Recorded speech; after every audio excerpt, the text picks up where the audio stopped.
When I think of like diversity and inclusion, I think of like individualism. Everybody has their own story. Everybody is their own person.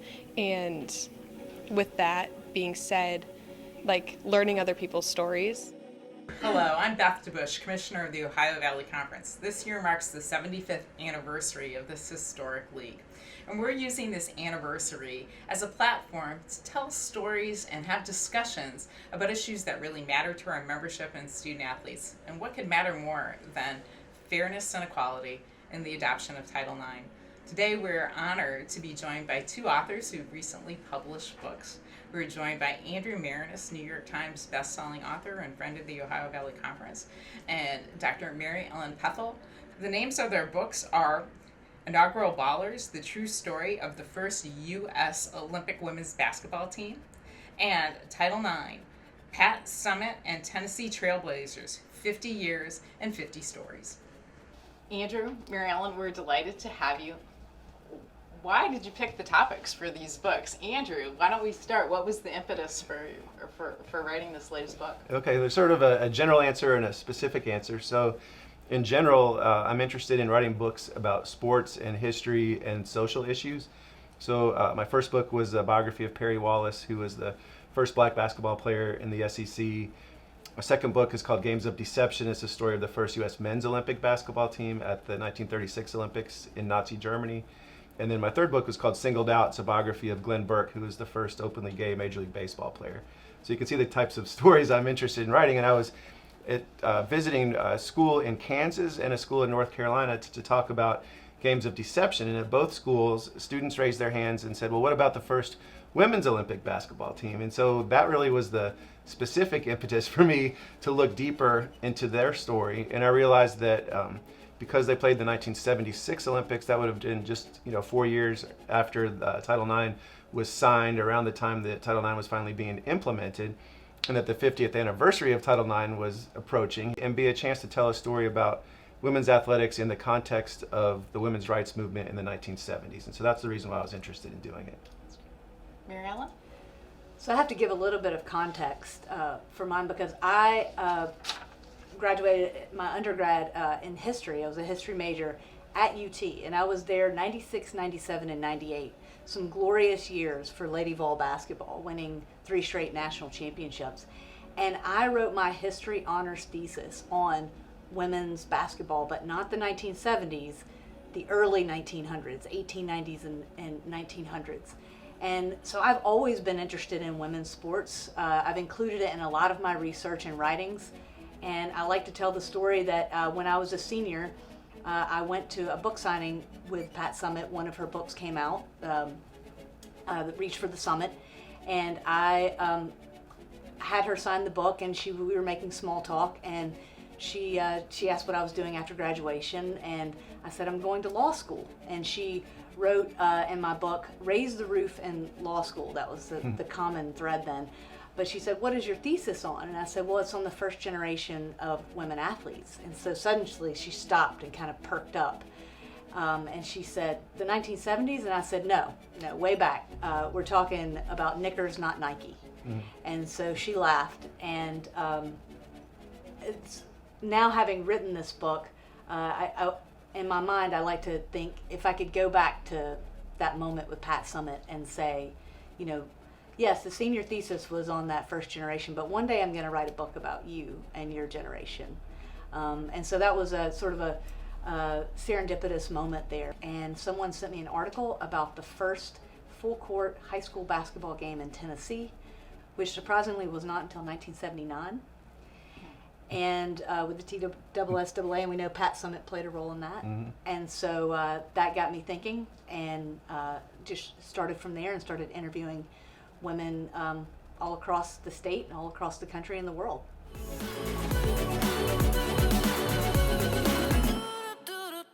Well, you both have mentioned history. You've both mentioned life pre-Title IX. Let's talk a little bit more about what women's athletics was like before the adoption of Title IX. Yeah, I was a history major too. Yeah. So was I. Really? Yeah. All right. Wow.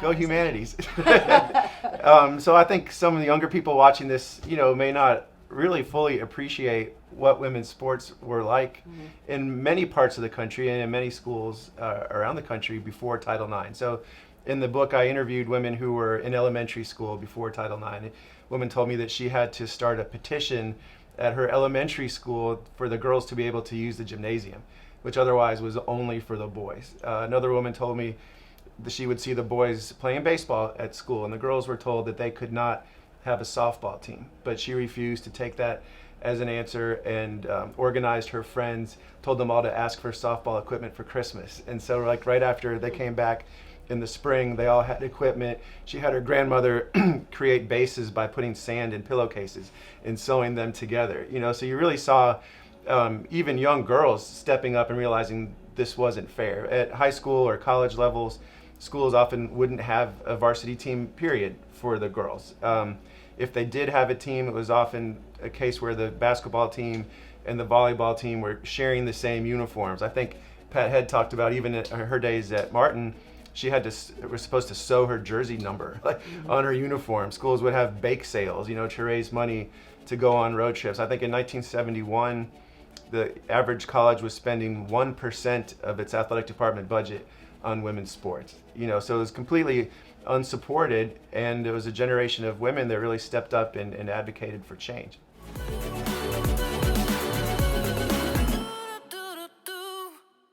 If you could travel through time, would you go forwards or backwards? I would definitely have to go forward.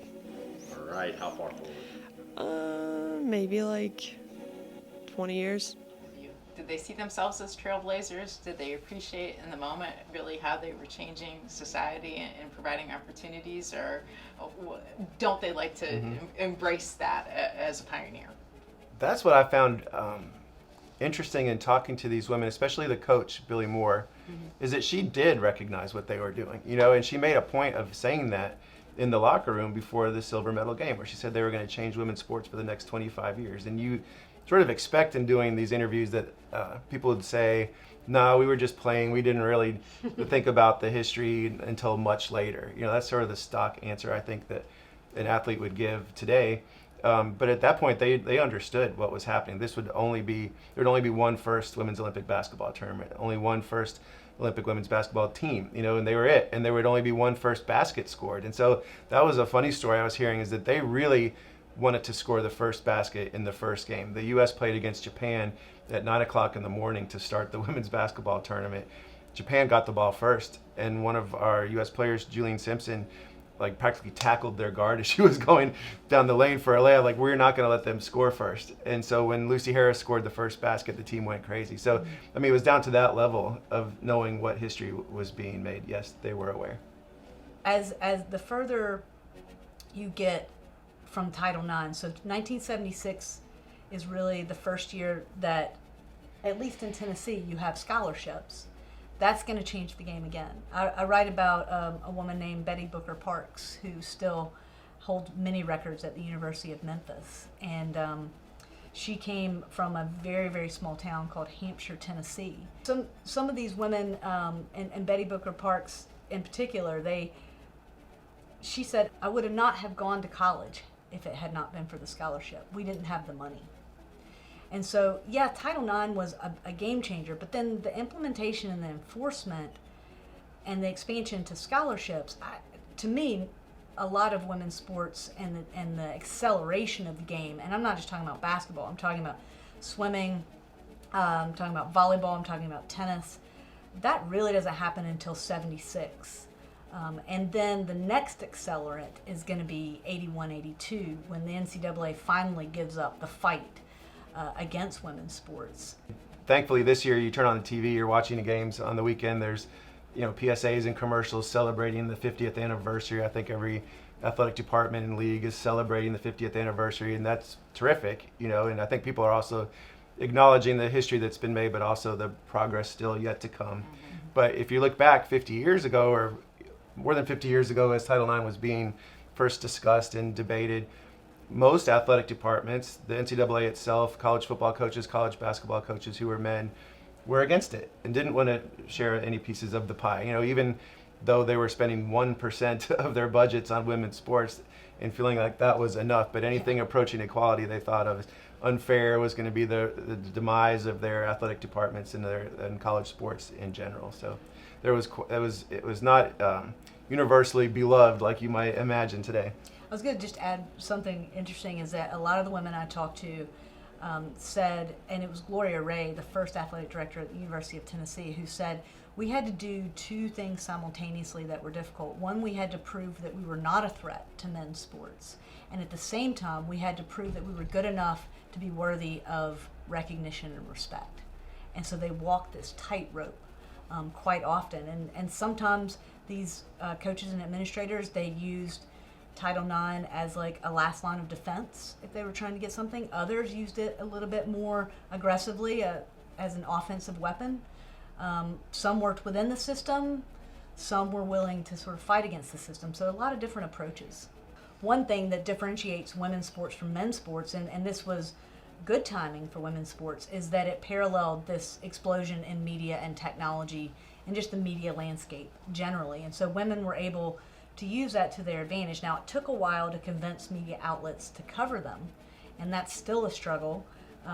There's a Purdue University report that came out 3 or 4 years ago by a professor named Cheryl Kuki, who looked at the long arc of women in media and sports from 1989 to 2019.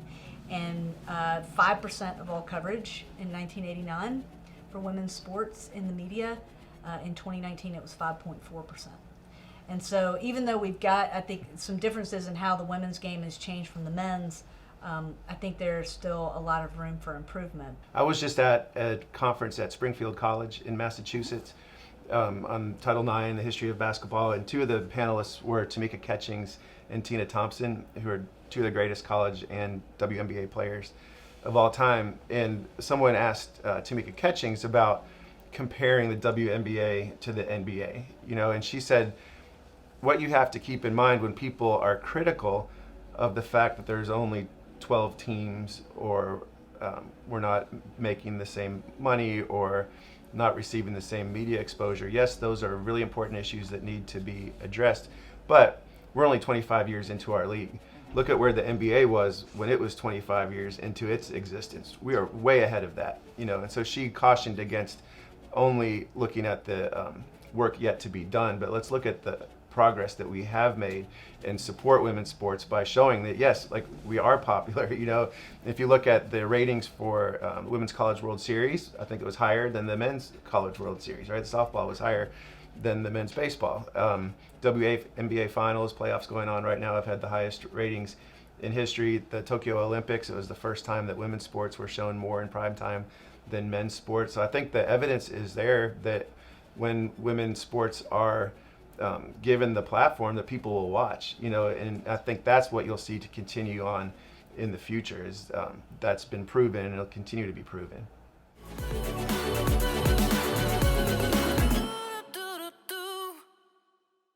Yeah, I mean, as a student athlete, we're given a special spotlight that not a lot of other students get, and we need to be able to use our platform to just push that. We want to recognize what's going on and who all we're bringing to our campus, and just promoting them through that. What do you hope our students take away from this opportunity to talk a bit about history and look to our future in the same breath? What's a simple takeaway for them watching this? For students, I think it is important for students to understand some history, where things were, to appreciate the opportunities that they have now, to realize that there are people older than them that are invested in their success also, but also to understand that they have an opportunity to make things better for generations yet to come. And that's a rare opportunity I think you have as a student athlete with the platform that you have if you choose to use it. Not to just use it for yourself, but to be thinking about what's available to the next generation. Well, certainly in the OVC we have a rich history of women's sports, but at its core we use sports to help teach our student athletes lessons for life. And what more important lesson can you learn than to treat people in a very fair way? And I think that experience day out is something that our student athletes need to carry forward with them. So the ability to provide a fair and satisfying experience is really what we have to be a part of in this OVC. OVC, providing good athletics experiences to help students learn their true potential of what they can be. I was reminded, though, when you asked that, of an interesting stat that study came out, published by Fortune magazine, that 80% of female executives have been an athlete at some point. And so I think one thing for students to take away is that this is bigger than sports. And this is not just about young women, this is about young men. Title IX is good for everyone. And, for representation and to be able to see themselves, yes, as female athletes and coaches and administrators and commissioners and athletic directors. And I haven't mentioned yet by name Teresa Lawrence Phillips, but she, huge shout out, and what an amazing life and legacy she has had at Vanderbilt, Fisk, and TSU. But for young women to see this representation and then for them to go out and make their own difference in the world. Even smaller things that I tell my students is social media has been somewhat of a great equalizer, in that a lot of if female athletes and teams are not necessarily getting the coverage that they want or the exposure that they want, they can go straight to directly to the social media audience. So I tell my students to make sure that you're following people that represent you, that following people that influence you, and following people and teams that inspire you and that you want to support. What I think has changed is when I first started in my career, there was a sense of gratitude to be included, to be able to play sport, to be a part of it.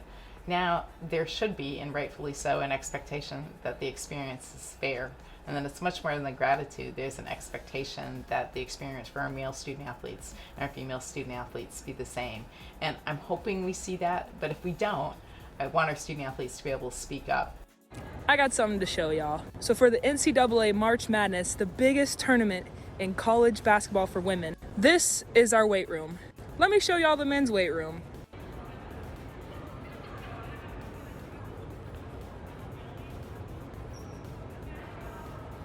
Now, when pictures of our weight room got released versus the men's, the NCAA came out with a statement saying that it wasn't money, it was space that was a problem. Let me show y'all something else. Here's our practice court, right? And then here's that weight room.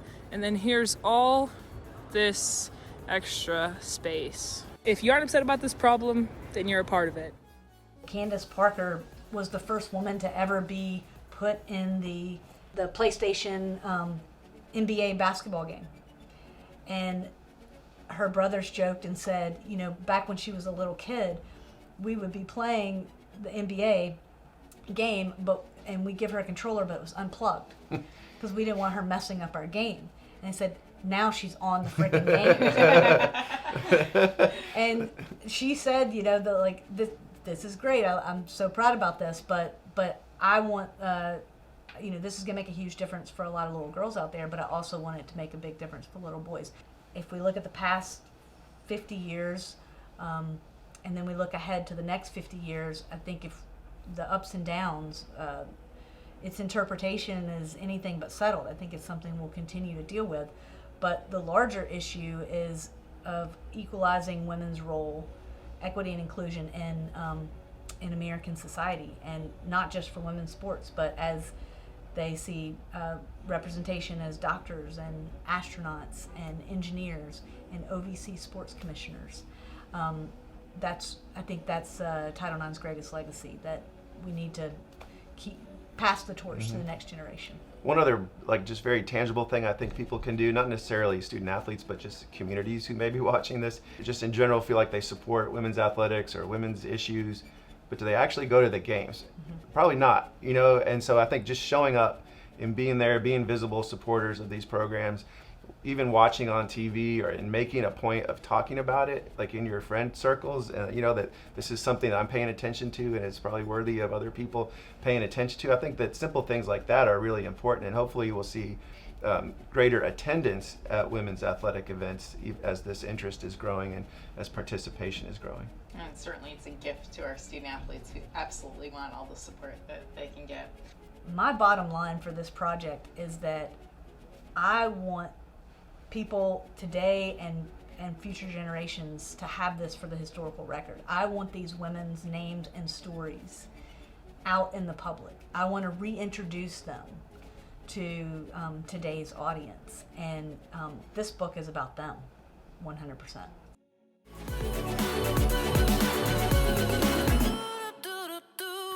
If you could be a celebrity for a day, who would you be? I would probably be Kelsey Plum, WNBA player, because I just want to see how it is to be like a WNBA player and to be famous, and she has like the best style ever, so I just want to be her. I know it's not good for men to say, well, I have a daughter or my wife, right? It's bigger than that. But I think about my daughter who's 11 years old right now, and she should be able to do whatever she wants to do.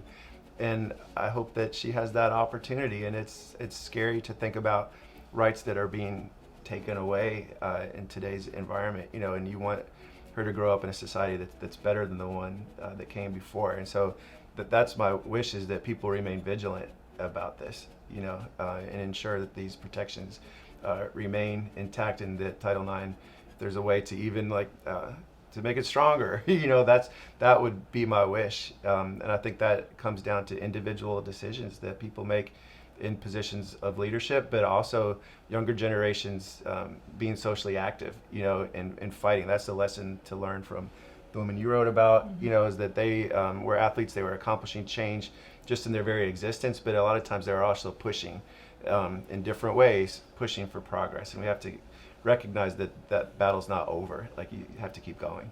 I think my wish is it's something that moves beyond women's sports in the college arena or the high school. I mean, we've gone from, I think, 1 in 27 high school age girls played sports in 72 to 1 in 4. As you mentioned, your 11-year-old daughter, Joan Cronin said every time she meets somebody that, you know, on a plane and says who she is, 9 times out of 10, the first words of their mouth is, "My daughter plays." So she said that's how she sort of sees the progress. But is to move beyond to what I think is the next level in professional leagues and corporations and media companies recognizing the value of women's sports. So we have a pretty solid women's professional soccer league and basketball, but both of them, neither of them are older than WNBA's 25. I think women's soccer is around 10. I think that you have to operate from a place of complete empathy and understanding, and I think it's the best thing in the world to be truly loved for who you are and everything about you, the good and the bad. Truth be told, such grace wasn't always the case for Gail Markey. There were times in the past, she admits, when she resented the scholarships and the pampering a new generation of women athletes took for granted. But eventually Markey let go of what she called a slow burn and found peace and acceptance. There was always progress to be made. Every generation has its call. Everyone plays their part. As members of a pioneering generation of athletes, she and her contemporaries did the best they could with what they had so that others could continue the march forward. I helped pass the baton to the great players and coaches we have now, she says. I accept my role in history. When she's in her car and sees a group of girls outside playing basketball or soccer or softball, she'll pull over, get out, lean against the fence, and just watch for a while. The girls don't know who the woman is watching them or why she has a smile on her face. But if they look closer, they might understand. That pendant dangling from Gail Markey's neck, it's her silver medal from 1976, and a piece of it belongs to each of them.